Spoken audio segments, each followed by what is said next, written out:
نەخۆشێک تەمەنی 48 ساڵ سەردانی نەخۆشخانەکەمان کرد کە دوای ئەوەی پشکنیمان بۆ ئەنجامدات دەرکەوت تووشی نەخۆشی شێرپەنجەی گۆی مەمک بووە. ئەم نەخۆشیش ناوی پاجە دیزیزە کە زۆر بەدەگمەن خانمان تووشی دەبن، تەمەنیشان لە سەروی 45 ساڵ، بەڵام دەشکرێت لە هەموو تەمەنێکەوە تووشی ئەم نەخۆشە ببن.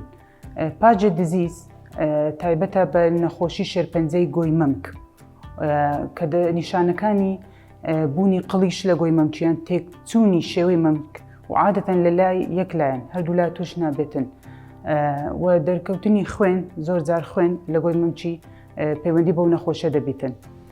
پاشەوەی پشکنیمان بۆ ئەو نەخۆشە ئەنجامدا، سۆنەرمان لە بۆ ئەو نەخۆشە کرد، ئەشعە، مامۆگرافی و ڕەنینیشمان لۆ کرد.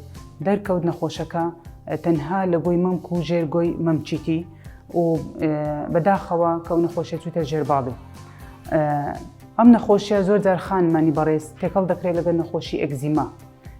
ئەوەش ئەم نەخۆشە ساڵێکە کە گوایە تووشی نەخۆشی ئەگزیمای بووە کە هەمان نیشانە و هەمان سیفاتی ئەگزیمای هەیە. هەوکردنی گۆی مەمچی، تێکچوونی شێوەی گۆی مەمچی، ڕقبوونی هەڵئاوساونی، جارجار خوێن لە گۆی مەمچی دێتن.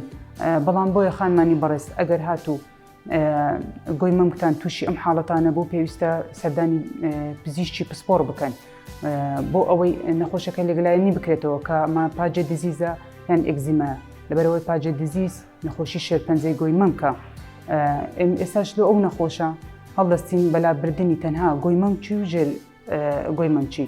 لەبەرەوە ئەو نەخۆشە تەنها لەم شوێنەیە لە فحوساتەکان پشکنینەکان لۆمان دەرکەوت تەنها نەخۆشەکە لە ژێر گۆی مەمچی و گۆی مەمچی گرتیتەوە، لە هیچ شوێنێکی مەمچی نییە. بۆیە مەمچی ئەو ئافرەتە لانان درێت خۆشبەختانە و لەگەڵ خاوێنکردنەوەی ژێرباڵی.